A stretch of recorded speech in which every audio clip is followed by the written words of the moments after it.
I've been steampunked. Oh, right in the wallet. Okay. Pay more attention to what I'm doing. Yeah, so the crates were really crazy.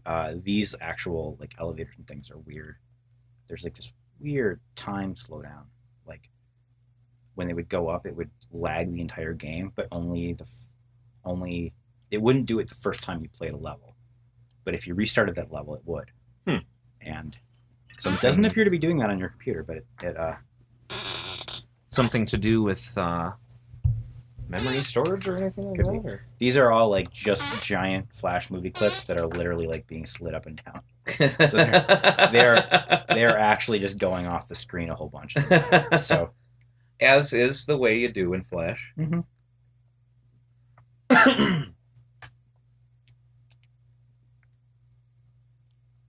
All right, so I've got that open.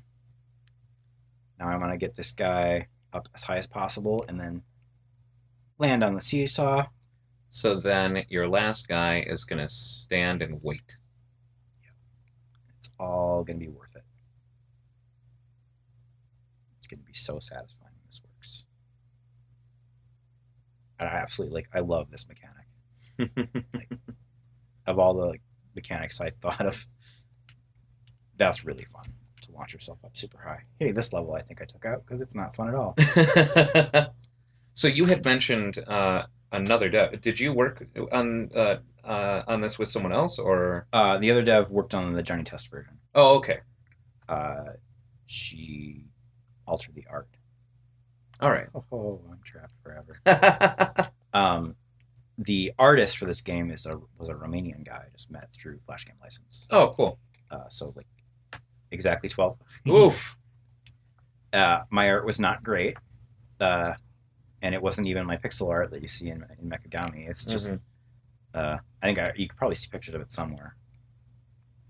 I don't know what I'm doing right now. Yeah, I feel like that always struck me as a big hurdle to gaming because I love programming and I'm very good programmer, but I'm not good at visual art. So I feel like my games would really look very, very terrible. Yeah, well, and then so I got the license, like I basically got the deal before. Oh no, man, I don't remember this game at all. I got the deal with the bad art, and they said the art's not great. Hire an artist. I was like, well, I got the deal, so I can afford to spend money on an artist. So that's fair. I did. It was great. Yeah, everyone listening, if in case you didn't already know, all of my channel art is not mine. My channel art was completely done by the incomparably talented Ashley Witter. She, and just a plug for her stuff, she is... You're just killing yourself all over the place. I don't even remember this level. Why did I make this? It's awful. But she is currently working on a comic series called Scarybug, which has seen a lot of success. Issue 2 just came out like yesterday. Of course, now I'm dating these episodes, but whatever. So check out Scarybug and support our amazingly talented channel artist. Okay, so I waited 15 seconds. This is the level where you wait. Like, I don't know. A lot of unnecessary waiting. A lot of unnecessary waiting. I really wanted to put a fast forward button in the game, but I just didn't figure out how in time. Braid did it. Braid didn't fast forward time that hadn't happened yet. Okay, that's true. So a fun little bit of ridiculous trivia that isn't really probably that fun. The design of this character is he's supposed to look like an alarm clock. I see it. Little ears are the alarm clock bells. Mm-hmm. That's what he's inspired by. And I have like other characters, like he has like a robot sister from a parallel dimension or alternate timeline. It was the robot that was created instead of him, who looks like a floating hourglass, like a Tom Servo hover skirt. Her name is Syncrobot. So in working with a an artist who wasn't like necessarily. I mean, you know, so a lot of undertakings, you know, you've got a team Right. and people are equally kind of, you know, devoted to the project or invested in the project. In hiring an artist to provide the artwork for your game, how was the communication there? Did he see your vision? Yeah. Like, Well, he came up with basically he was recommended okay, by one of the people at Flash Game License. So he'd done game art before, sure. and you know he had a price, and that was the price. And I'm trying to remember how to play this level. Oh man, this level is. I like this level actually. I think it's fun, but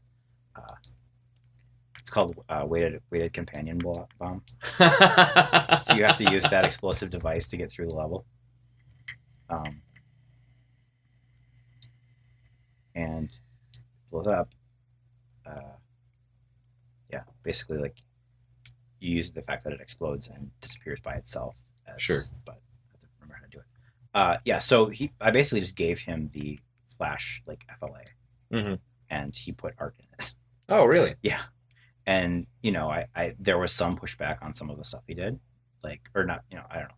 There was some constructive like change this, change that, but not much. Right on. And he was really good. Like I'm really impressed by that. Okay. Yeah, that's it. I did it right. Oh, I'm supposed to have a guy waiting there. Okay. I can do this. I have to have a guy standing there the whole time. As an indie dev, what resources have proven super valuable for you? And like, I'm sure like for sound design and stuff like that, you're not necessarily doing all that yourself or whatever. Or I did all the sound design on this game. Oh, really? And on Mechagami. Yeah. Really? Yeah. Wow. Because to me, it's that's not spectacular, but it's that to me always seems like a difficult portion of the game design process as well. Is coming up with sound design. This sound, all the sound effects were from Free Sound. I fell through the ground. Why would I fall through the ground? All the sound effects were from Free Sound, and then I edited them quite extensively in Audacity. Oh, okay. And I have a lot of Audacity experience because I done like radio drama stuff that never got finished, and I did a lot of editing for voiceover. Educational games have a lot of voiceover. Sure. Educational training games. So there's a lot of like, oh, someone needs to help slice audio. Someone needs to help clean up this audio with the background and stuff. So I did have experience with Audacity. Right on. Stuff. So there's there's a level here. So I think it's one of the bonus levels where there's two, basically like the old cartoon cliche of walls closing in on you, and you got to do everything before you get squished. And I found on Freesound, I just found like someone moving a cinder block, and I slowed it down and I deepened it, and so it's this like great, two walls closing in on each other game or sound. So I saw somebody play this and had they got through it like in a way I hadn't intended, which I should have intended in. So like, got through there, but the actual way you're supposed to do this is like you can build. How do I? Okay, this is actually kind of interesting and weird. If I can remember how to do it. You can use the physics of the game to build a perpetual motion machine. Right, so these are pistons that you can just like set up to do stuff. If I can remember how I did it. Now let's start over. Okay, so I'm going to walk through. So you can stand on them in the right orders and let your guy get through. Yeah. Or you can do this and make this thing disappear, and I have to probably stand there for a while while it operates. So I'll just do that.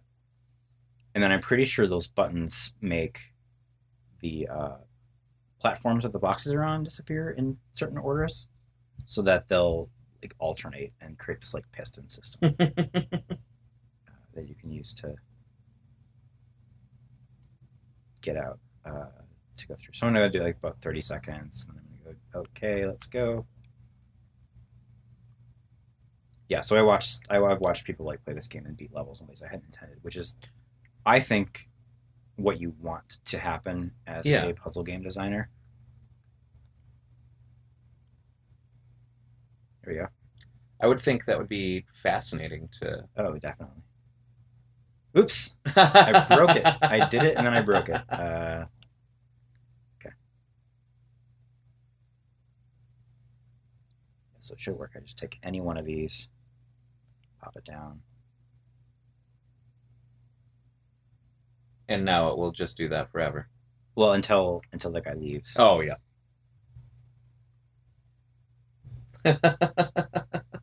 I could go through and like walk through it now, but it seems kind of dangerous. I'm just gonna leave now and then I'll walk with him.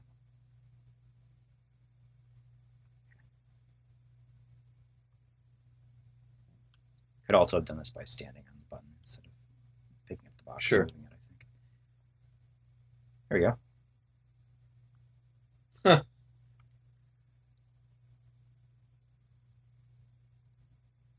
That's really neat. So Mechagami, all of its sound effects use SFXR. SFXR? Okay. It is a chip sound emulator. Oh, yeah, sure.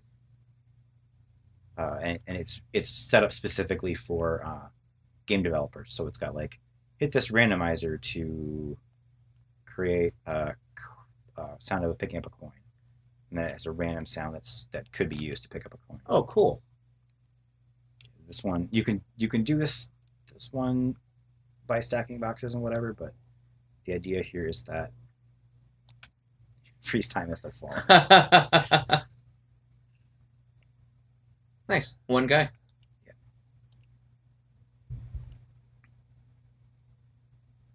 This is another one I've seen people beat in ways I hadn't intended, but specifically you go here, you jump there, but if you change the past by falling through that tripwire, it moves the button above you so that your guy is actually standing on a different button. Huh. And then you jump off, and then you walk to the left, and you are standing on that green button. Make the elevator go up. You walk through, go back in time.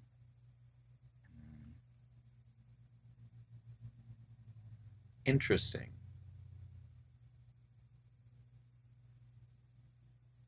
And no, you beat this level different ways, but that's Yeah. the intended solution.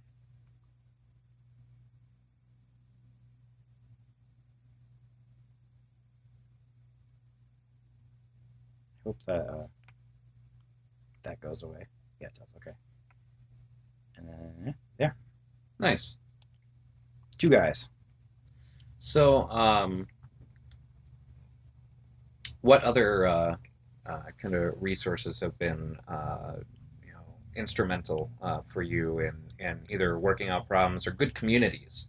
Yeah, good well, starting points for people who want to start. At the games. time, FlashGameLicense.com's forums were an amazing community, and I don't know if they're still that active anymore. I was a moderator there. I met a lot of people that went on to like amazing success. The guys that did Ridiculous Fishing. Some of those other Greg Woolwend who does art for a lot of games. Ridiculous Fishing made a lot of. Sounds familiar, but I don't know that I've actually. It's an iOS game. It's really fun. It got ripped off. That's how you know you've really made it in Yeah. today's mobile gaming market. Is if someone has made a clone of your game. Yeah, I think he also worked on the art for the game that 2043 ripped off. It was called Threes. Did you hear about that? You played Threes or 2048? I've played 2048. I've not. Yeah, so 2048 was Threes. like the design. Like I guess they said an early rejected design for 3s. They're like, it's too easy. It's too simple. But essentially, it's the same kind of like sliding puzzle to merge stuff. 2048 went crazy viral. Yep, and it was a. I mean, I don't want to say rip off entirely because it's not the same mechanics. Sure. I think it was Ninja Fishing was a direct rip off of Radical Fishing. There's Radical Fishing, which was the Flash game, and then Ridiculous Fishing was the iOS game they were working on when they got like beat to the iOS punch by Ninja Fishing. It's a fun game.